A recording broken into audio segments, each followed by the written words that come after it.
एक मोठी बातमी फडणवीस सरकारच्या विधिमंडळ अधिवेशनाच्या रणधुमाळीत सध्या विधान परिषदेच्या सभापती निवडीची लगबग पाहायला मिळते।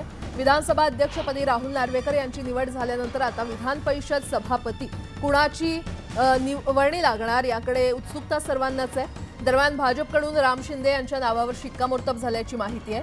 विधान परिषद सभापती पदासाठी राम शिंदे यांचं नाव चर्चेत आहे। भाजपकडून आज सकाळी राम शिंदे अर्ज दाखल करणार आहेत।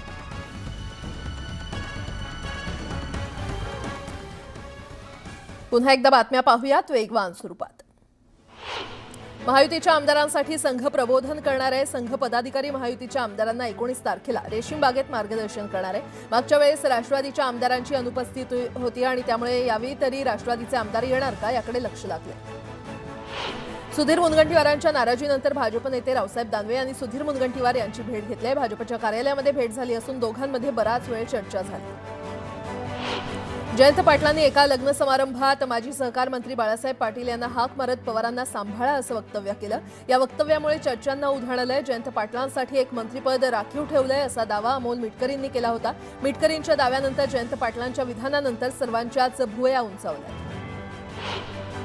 जळगाव जिल्ह्यामध्ये शरद पवार गटाच्या रोहिणी खडसे आणि ठाकरे गटाच्या वैशाली सूर्यवंशी यांनी व्हीव्हीपॅटच्या पावत्यांची मोजणी करण्याची मागणी केली होती। दरम्यान जिल्हाधिकाऱ्यांकडून ही मागणी फेटाळण्यात आली आहे आणि त्यामुळे न्यायालयामध्ये दाद मागणार असल्याची माहिती खडसेंनी दिली। भाजपचे प्रदेश प्रवक्ते राम कुलकर्णी यांनी संजय राऊतांचा चांगला समाचार घेतलाय। संजय राऊतांनी स्वतःच्या पक्षाचं पाहावं, उगाच भाजपमध्ये नाक खुपसू नये असा टोलाही त्यांनी लगावलेला आहे। तर भाकरी भाजायला सालगडी म्हणून तुम्हाला ठेवायचं का असा सवालही त्यांनी विचारलाय। अमरावतीचे खासदार बळवंत वानखेडे अधिवेशनात शेतकऱ्यांच्या प्रश्नावरून आक्रमक झाले आहेत। यावेळी देशातील शेतकऱ्यांचं प्रोत्साहन वाढवण्यासाठी सरकारनं कोणती पावलं उचलली असा सवाल वानखेडेंनी केलाय।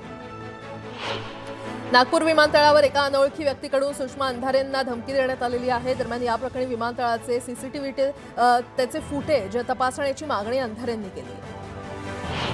आदिवासी बिंजवार समाज समितीच्या वतीनं नागपुरात विधान भवनावर भव्य मोर्चा काढण्यात आला। समाजाच्या जात प्रमाणपत्राचा प्रश्न सोडवण्याची मागणी आंदोलनकर्त्यांनी केली। तुळजापूरमध्ये तहसील कार्यालयासमोर ओबीसी समाजाच्या वतीनं जोरदार निदर्शनं करण्यात आली आहेत। छगन भुजबळांना मंत्रिपद न मिळाल्यानं ओबीसी समाजाकडून अजित पवारांचा निषेध करण्यात आला।